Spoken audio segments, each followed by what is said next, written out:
What's up, everybody? Welcome to round 3. On the left, we have Seth. He was playing the Jeskai Stoneforge. On the right, we have Jordan on Boros Burn. So, Jordan opens up with Inspiring Advantage. Lava bolts him right to the dome for 3 points of damage. Can't complain about that start. Follows up with Eidolon of the Great Rebels. Alright, so Seth is cracking his fetch line, takes a point. This is going to be a fast and furious game, just like how Boros Burn wants it. Assume he's going to fetch out his Steam Vents into play tap, or just a basic island. Oh, probably got an opt. Some way to do a quick draw without taking damage from the Steam Vents. It does opt. Boom, bam. He's going to be digging for any way to interact with Jordan before he just gets run over. So, booyah. Oh, thinking about it. Bottoms it. Not going to interact with that card. Draws his card. Has another opt in hand. Oh, rips that Path to Exile. So, Flooded Strand. Alright. He's going to wait for him to attack for 2. Probably crack the Strand and Path to Exile it. Going to take 2 damage either way, so you might as well knock him out. So, 15. Going for our planes. Got the blue-white on board. Tap the white. Take another 2. Path the Eidolon. Still can't complain with how this game starts off. Pretty much how Jordan wants to go. So, gets pathed. Chooses to search. Grabs the land. Puts into play. And shuffles up. Let's see if he's got a follow-up after this. Maybe another Eidolon. Or put some more Rift Bolt and Suspend, maybe. See what he's got. Oh, nope, Skier. Gonna Skier him for 3. Because he did take some damage. Puts him to 10. It's very critical now for Seth to do something in this game. Rift Bolt, that means Seth is going to be sitting at 7. So 2 cards in hand. You could say if they're both burn, or 3 cards in hand. If they're burn, Seth is done for. So he needs to get some action going here. Draws a card, draws the plains. Plains is huge. Gives him his 3rd land drop. Deploys the plains, taps 3. And who do we got here? Ooh, oh, Teferi. That is a great draw for him. Basically, he's going to counterspell his Rift Bolt, because remember, you can only play things at instant speed. So when something is suspended, you cannot play it. So, oh yeah. So that was huge. Because that basically counterspelled his Rift Bolt. Alright, so at this point in time, I probably would just keep doming Seth. With him at double weight blue, you just need to kill him before he gets to any answers. So, let's see what we got going on here. Alright, lava, yeah. Lava Bolt. Take 3, knock him to 7. Gets him that much closer to... Ooh, no, he's doing it to Teferi. Eidolon comes down. I mean, if he did that straight to the dome, he's at 7. I mean, Teferi could have bounced Eidolon, and that way you could play spell and not take 2. But I think at this point in time, you just want to kill him before you can do anything. So, I guess we'll see how this plays out. Okay, so, Scalding Turn comes down. That means he's going to have to crack it. He's going to be at 9 at some point in time. He's going to need that mana. He can't afford not to crack it. Is there another line in his hand?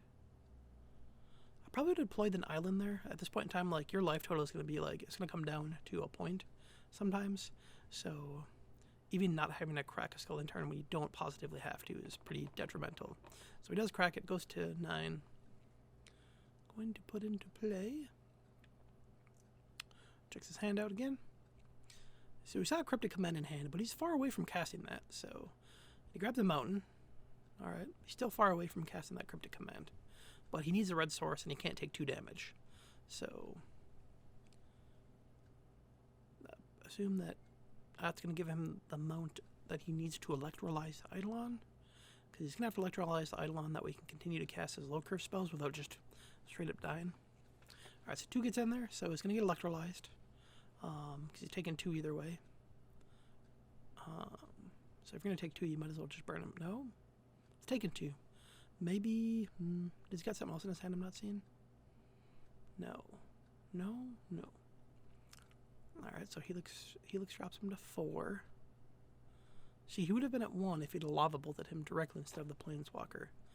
But I don't know why he didn't electrolyze him there, so we'll see what happens. Maybe he's keeping it. No, I don't know. We'll see. So let's go into the think tank here. Jordan still has 2 cards in hand with Lightning Helix on the stack. So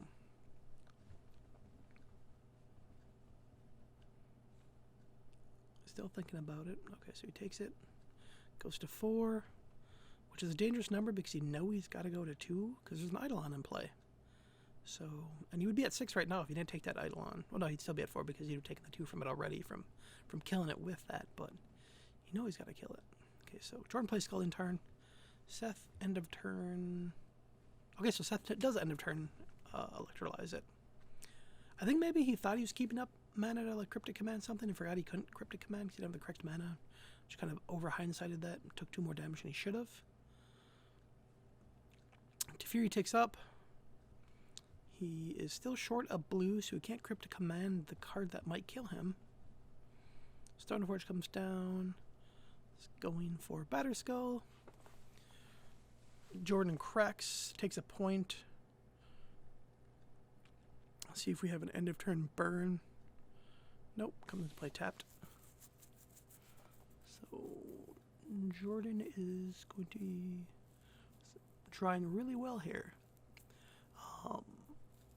But I think these are the games that you have to play tight. When you play a match like this, it's the small things that add up at the end of the game that you could have caused a win, or by not playing tight will cause a loss. So Lightning Bolt comes out, it gets Spell Quellered, and then Jordan just double Lightning Bolts him and he's dead. So right now, if he would have played a tight game, he would have easily been still alive after that happened. And then he would have hit enough mana to have a Cryptic Command, which means he would have bought in 2 turns. And then from that point on, it's a totally different game. So that game, I think, was just a little bit loose, playing a little bit too loose, letting a few things happen that shouldn't have happened. That probably should have been Seth's game. But again, that's how it plays out sometimes. You just got to do what you do. So they go to the board. I would assume that Jordan's going to be bringing in Skullcracks. Some are running the artifact that costs 2 colors, that whenever you play a red spell it takes up 1, and then during your upkeep it takes up 1. That's really good because you can sack it and just dome them for a ton of points after you sit back for multiple turns. So we'll see what happens there. And then Seth is just going to bring in a bunch of cards that interact really fast with creatures, obviously. Maybe a few more counter spells, spell pierces.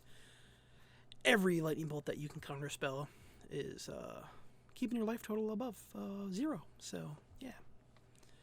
Interesting card in the new set that's coming out is the giant that has adventure.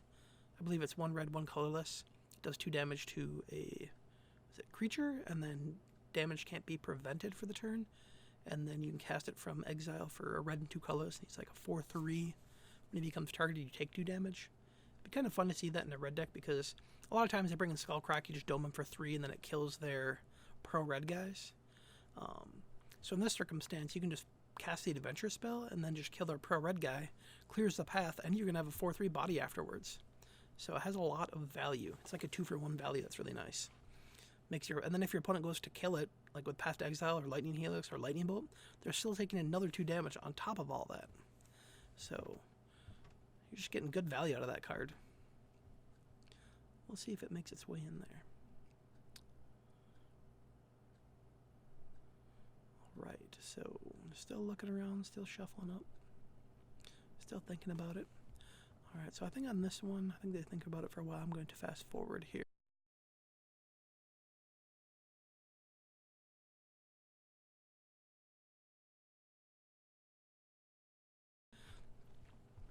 Opens up with an Arid Mesa, cracks it right away, and taking 2. Man, Lightning Bolts himself on turn 1. You got a lot of... You know you're doing a lot of stuff when you're playing against Burn, and you Lightning Bolt yourself on turn 1. You got some power in your hand. Hallowed Fountain comes into play untapped. Leads with a Serum Vision. Draws and scries. I saw Lightning Helix in his hand. You don't have to lead with Serum Visions in this deck. I think when your life total is the most valuable thing in Magic and you're playing against Boros Burn, I don't think you lead with Serum Visions. I think you kind of sit back. And especially when you got a Path to Exile too. What else does he have in his hand? I wouldn't have. Yeah, I definitely wouldn't have. I'd kept that up. In fact, I probably would have left it up for a Path to Exile in case a Goblin Guide or a Monastery Swift Spear comes down. And you want to maximize protecting your life total at all costs. Serum Visions on turn 1, I don't think is the best route to do that with. All right, so Goblin Guide does come down. Jordan gets in there for 2. He flips. Magic Money. Nope. Teferi sitting on top. That's a good thing to see sitting up there. In case he does, suspend a Rift Bolt in the future, you know that it's basically a counter-target Rift Bolt. So, Seth draws, plays Flooded Strand, passes the turn. So now we know with the Flooded Strand, he's got to crack that if he wants a red source, he's got to take some more damage just to Lightning Helix that Goblin Guide. Alright, Goblin Guide number 2 comes down.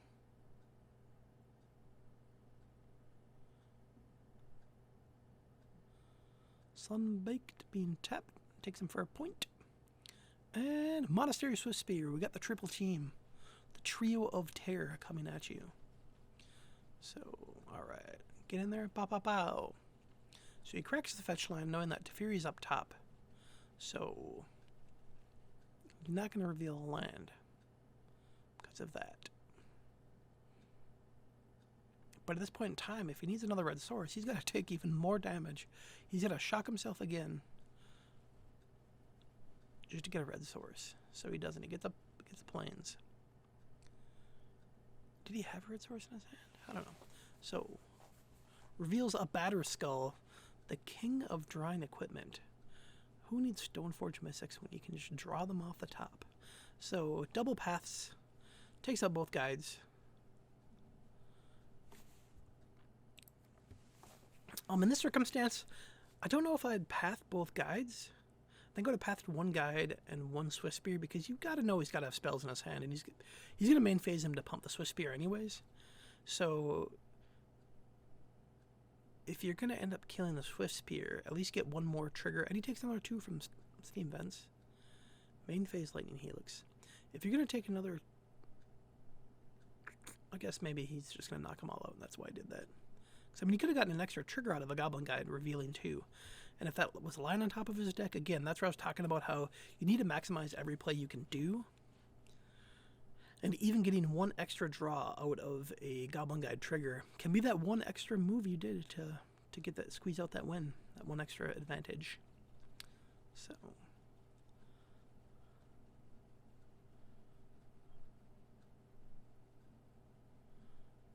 Jordan, tap Sunbake. Nope, yep.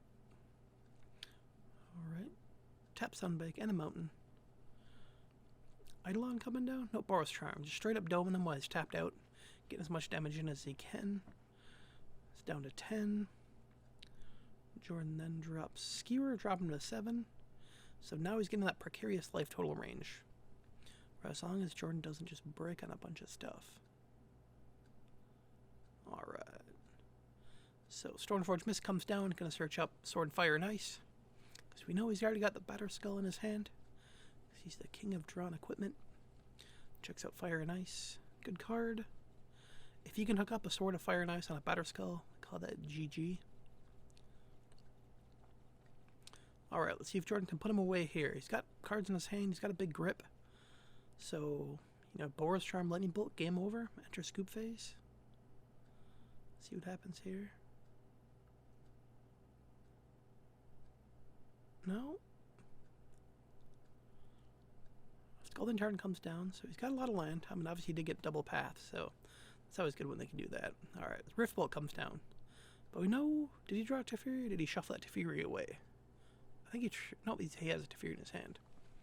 So we know if he's got the Teferi, he can just counter the Rift Bolt, which is what I would probably do. Because jamming a Batter Skull right now doesn't do much. You just need to stay alive. So at this point in time, you just need to do what you can to stay alive. Cracks a Scalding Tarn. Let's go digging for some burn. Burn, burn, burn. Ring and burn of fire. Alright, yep, so he's thinking about it. Alright. Secret Foundry comes into play tapped. So I know he doesn't have a 2-drop burn spell. Waiting for him to get done shuffling up. Notice that Seth does have a Cryptic Command in his hand too, but he's still short a land and a blue source. So it can't even just be any land. Okay, so he did pass the turn and he's taken 3. I don't know. Like, I feel he's dead here. Swiss Spear. Or maybe Jordan just bricked on land. He's got a bunch of non-answers in his hand. Because this normally would be... No? Alright, Skewer. That puts him to 1. Wait, no! Don't attack him. Alright, he's going to jam in Batterskull and block and gain some life. I have no clue what Jordan has in his hand right now, but that's... You definitely don't want to attack into a Batterskull. Oh, smash the Smithereens. That's game! Never mind. Oh, man, I thought that was for sure going to do that. Okay, so... Yeah, Jordan smashes the Batterskull. That's a game. Now, we can break it down if you go back into the early parts of that game. That there's his first few turns where he's taking some extra damage where he didn't have to. It might not have mattered at this point in time, but you have to think about late game value of taking that early damage from your lands. I think if you'd have played it a little bit tighter, you'd have had a little bit more breathing room, and that could have put him over the top. But that Smash the Smithereens does get you there. Well, thank you very much, and I will see you guys in the next match.